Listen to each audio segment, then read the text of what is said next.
Start here for the panel 4, which is on preparing the pipeline of resources. I know it's 4 o'clock, it's getting late, but we always save the best for the last. All right, let me just present here. I'm the first presenter.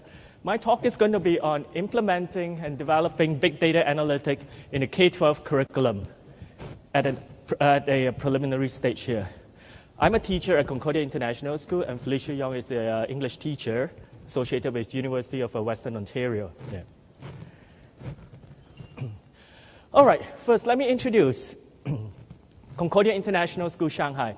We are an international school that is catered for the expatriate community in Shanghai, China.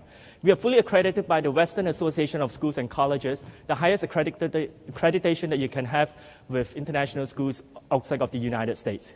We run the American program, and we also run the AP curriculum as well. The student body is about 1,300 K-12, from the 3-year-old all the way to the seniors. And as I mentioned, it's a school created for the expatriate communities. Yeah. We're located in Pudong, Shanghai, which is on the same site as where the airport is, in case you wonder. All right, the presentation objectives for my talk here is on the importance of big data in the K-12 curriculum, and also to present the high school pilot course. The need for big data analytics at the K-12 program. Question: does anyone recognize this picture here? Any idea what it is? Oh, that? Huh? A rock. It's simply a rock. What kind of a rock is it? A white rock.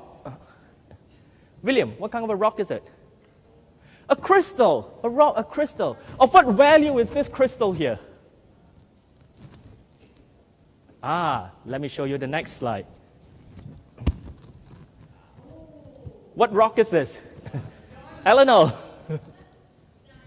Diamond. What's the value of a diamond compared to the previous one? A lot more. The previous picture was simply an unpolished piece of diamond. See what the transformation is? This is what data is to big data. Data in itself is of very little value. But when you tabulate it, when you massage it, and you analyze it, it has got this much value. This is why it's so important that we've got to introduce big data all the way down to the K-12 program. Where can it be applied? Arts, business, economics, engineering, humanities, social sciences, and a lot of other fields as well. We are all experts here, and I'm sure each of you would have something to talk about in each of its domain there. Who will benefit? Commercial, industry, academics, like ourselves, R&D, and many others as well. How attractive is it? What about job opportunities? That's what it's all about, isn't it? To fit into the job market. This is a piece of data that I got from Job Skills, eSkills, as Richard can relate to that. Let's take a look over here. An average UK median salary is about £27,000. Average IT salary, 42. Someone with big data experience, 55. Let's take a look at the percentages.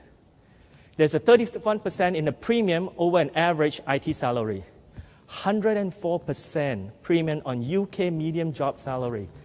This is why big data is important, and there is a demand for it in the real world, in the job market.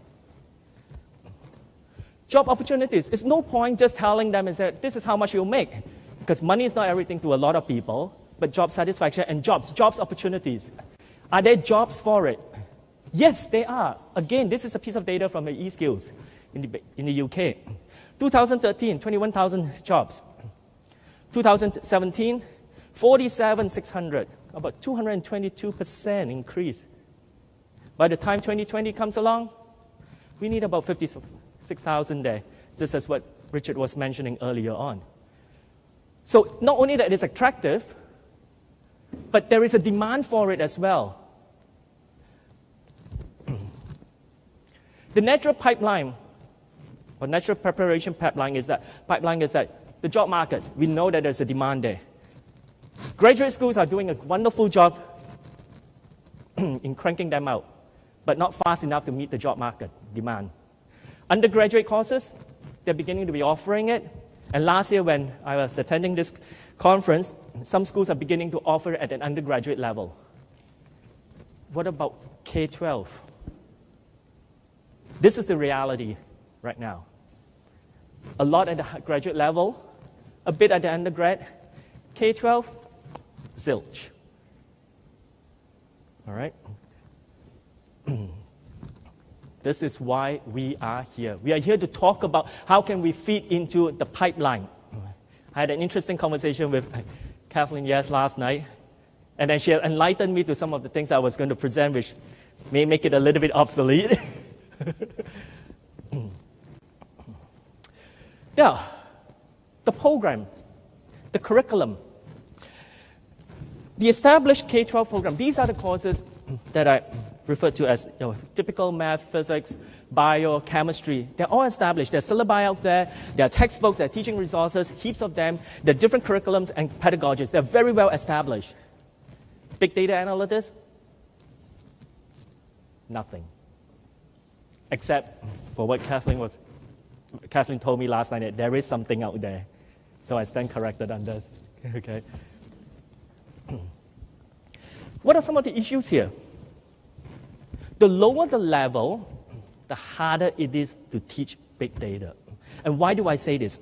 Last year, as we were creating this course, I was talking to professionals, professors from Department of Mathematics, Science, IT, Computing Science, Information Technology, and I said, we are trying to create a big data course at a high school level.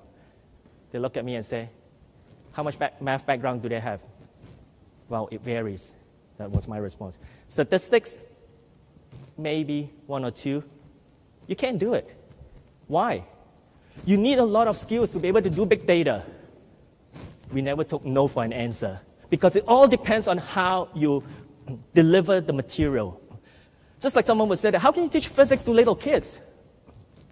Well, of course it's possible. I mean, if you talk to a physicist, they'll be talking at this level. You talk to undergraduate professors, they'll be talking at this level. But is physics being taught at high school, middle school, and elementary school? Of course they are. It all depends on how you cater it to your clientele. The same with big data. It can be tailored to the appropriate level. But the lower the level, the harder it is because of their simple mind. A lot of them have not got enough information background to pursue big data. At high school, we just started this course. Middle school, there's plan for it, and elementary school. And as you will notice from these pictures here, see how high school is a little bit more formal, middle school, a little bit more Crayola style, and the little kids, play. Play is important. So we have to devise a strategy in how to bring big data from here to the little kids. That's the challenge for us as educators in the K-12 program. Two things I want to talk about from this presentation, the two initiatives. One is the paradigm shift in teaching, and two, a bit about this new course. What do I mean by the paradigm shift in teaching here? Some of us have probably heard of the term sage on the stage, guide on the side. This was a term that coined by Alison King in 1993. It talks about how traditionally, we as educators, we talk, student listens. Why are you, some of us called professors? Actually, I look up the meaning of the root meaning of professor. They profess, you listen. So traditionally, the teacher is up here, the students are there. But this is a paradigm shift now. It's going to be guide on the side. We as educators are going to stand on the side and we monitor what is going on. We let the student do the learning. As an educator, I cannot teach them everything, especially in today's world. Information, knowledge is evolving so quickly, faster than the textbooks can be printed. So to me, what's important is that there's a shift in paradigm in teaching that. We got to shift how we deliver the material to the students. You give a man a fish, you feed him for a day. You teach a man how to fish, you feed him for life. What do you gain from this teaching method on Guide on the Side? You empower the students with independent learning abilities. And I have proofs to that as well. They feel a greater sense of achievement. They say that I learned this thing. I can do this course. I know the material. I can deliver this course. Now, I was looking at different teaching methodology for big data. Being a new course, hardly any information around. Information is evolving so quickly. There's no textbooks for it. How would I deliver this course here? That's when Guide on the Side came in. Very, very powerful tool in delivering the teaching. Very suitable for this course because information is evolving so quickly. Last year, I think when we were talking about the 4 R's in big data. Now apparently that's already the 4 V's. Now it's the 5 V's now. Oh, I stand corrected. 15 V's. Seems to have grown exponentially. Now, so that's about the paradigm shift. The pilot course, which I'm going to talk briefly about. The Big Data Analytics course at Concordia, Shanghai. Okay. I can safely say we are the first international school, at least in the Asia Pacific, to offer big data at high school as an elective. And thanks to William Wang, who initiated this course last year. And for some of us who were here last year for the Big Data AdCon at Las Vegas, you would have listened to what he has to say. Right. What's the course objectives here? What are we trying to deliver? As I told you earlier on when I was talking to professionals, teaching professionals, how would you teach big data at high school? Impossible. You can. They don't have the tools. They don't have the knowledge. But wait a minute here. Let's scale back and see what are we trying to deliver to the students. Came up with 3 objectives. Awareness. That they are aware of what big data is. So they can know what the jargons are. Exposure.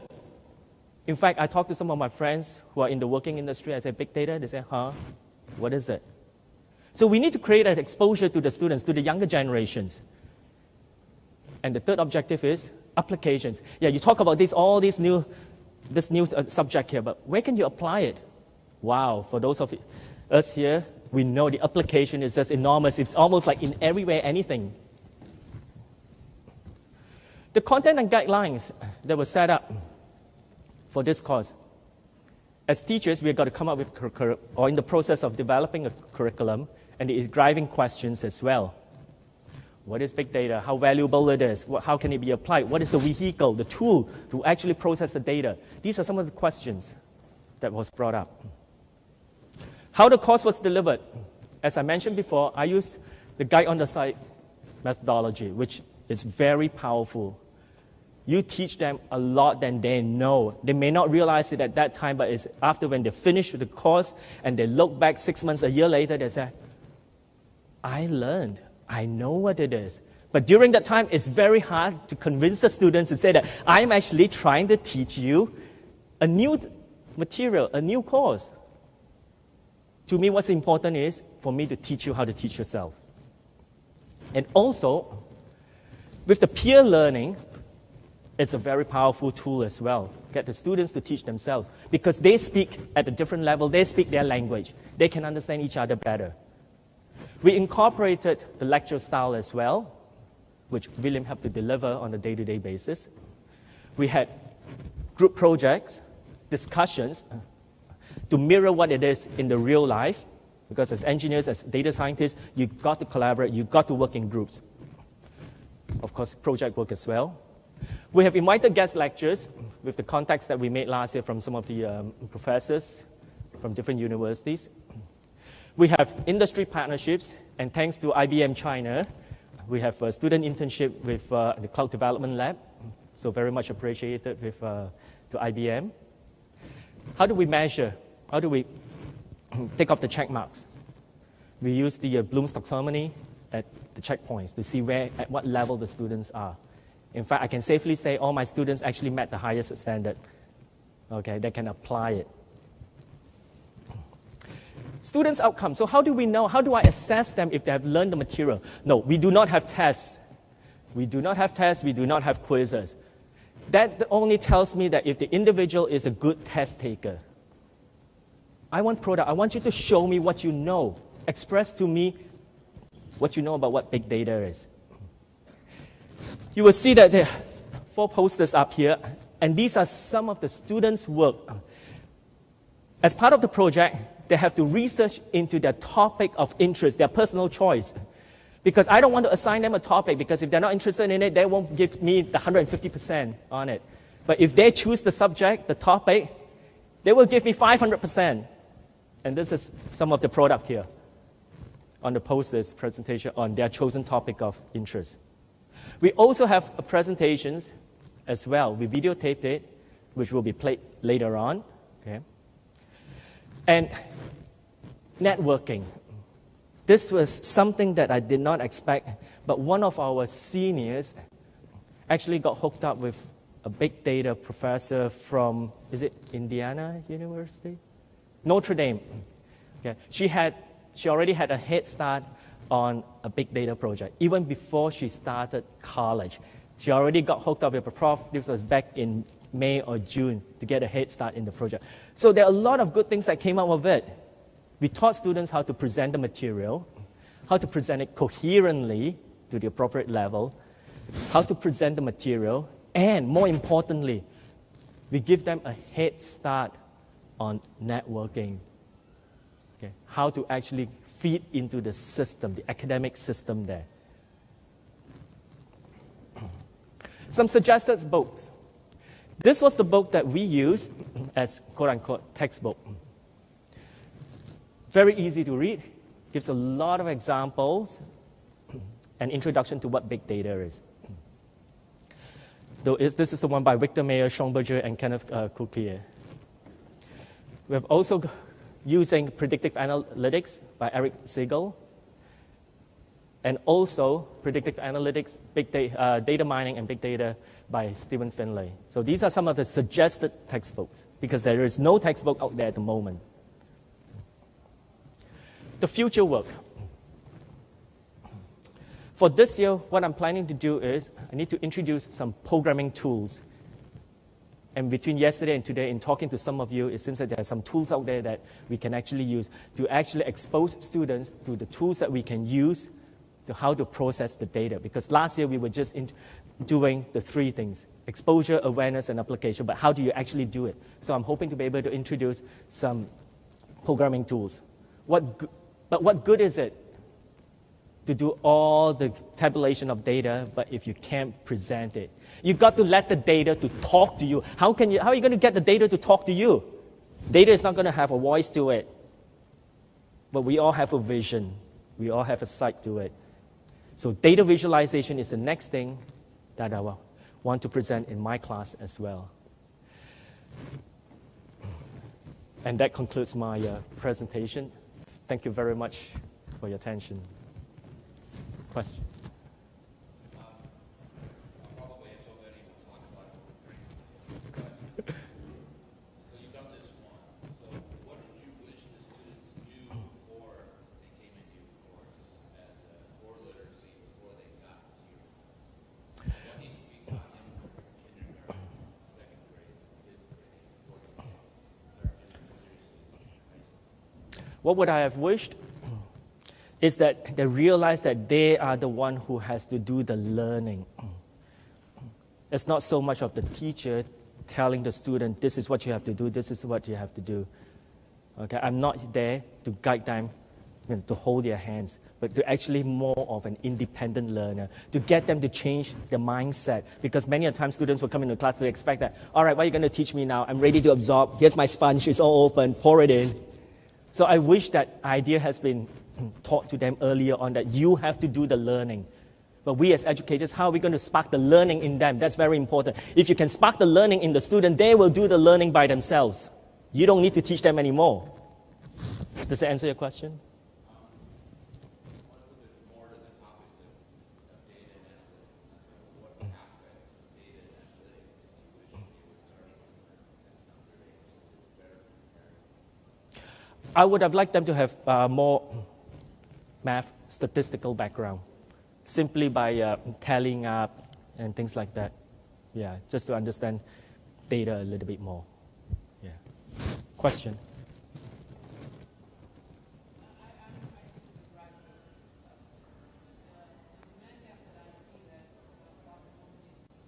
Sorry, can you?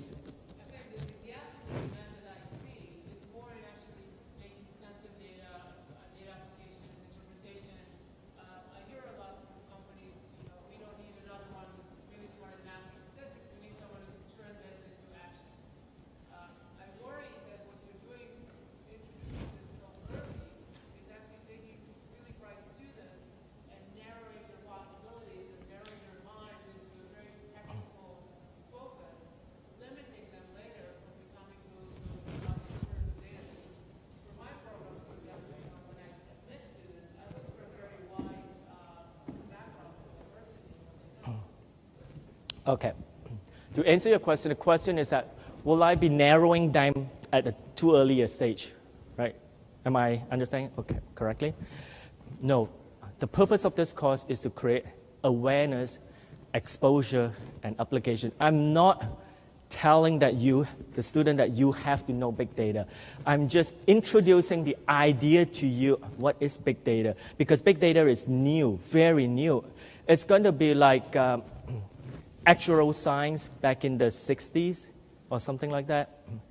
It's a new topic and people are apprehensive, people are afraid to talk about it because they don't know what it is. It's just like I like photography, and back then when you try to take a picture in public, people are going to say, don't take my picture, it's private. But these days you see selfies, you see pictures that are taken all over the place. People are actually immune to it already. And they know what a camera, they know what the idea is of taking a photograph, a picture. And this is what I'm trying to present here. Okay. To educate the people on what big data. I'm not telling that you have to know big data, but just to create awareness and exposure. And that's what I'm doing. I mean, it's just like, you're teaching math, biochemistry, and physics. We offer them. We teach science at an early stage. If we teach science at an early stage, does that mean we're trying to get scientists out of it? No, we're just trying to create an exposure, to give them a variety of this is what life is in today's world. This is where we're heading.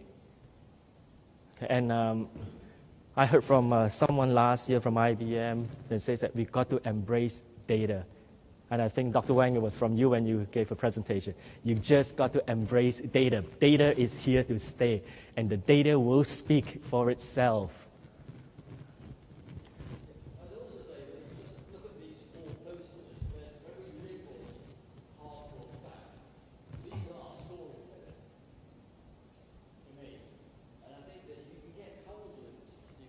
These students, 17, 18.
Question, Alan?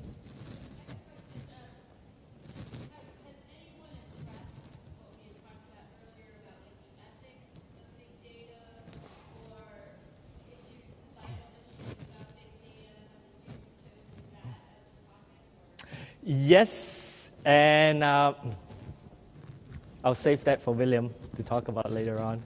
Yes, we did cover that in the course as well. We covered a whole spectrum of what big data is. We did, in fact, there was no math involved at all when we were delivering this course. Question?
Thank you so much for your question, because you actually brought up a very interesting topic here, because I was actually teaching statistics as well.